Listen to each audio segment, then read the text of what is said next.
تنہائی میں انٹرنیٹ کا غلط استعمال کرنے والوں کے نام۔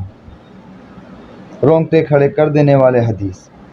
ثوبان رضی اللہ عنہ سے روایت ہے کہ رسول اللہ صلی اللہ علیہ وسلم نے ارشاد فرمایا،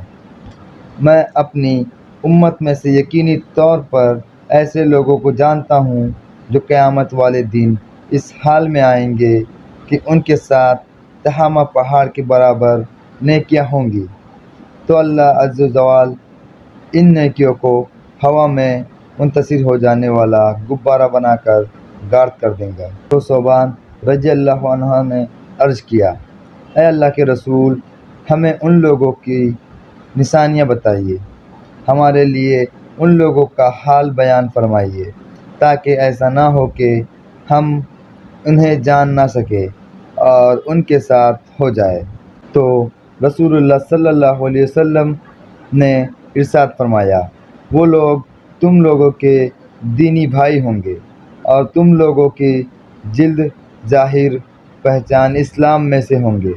اور رات کی عبادت میں سے اسی طرح حصہ لیں گے جس طرح تم لوگ لیتے ہو، یعنی تم لوگوں کی ہی طرح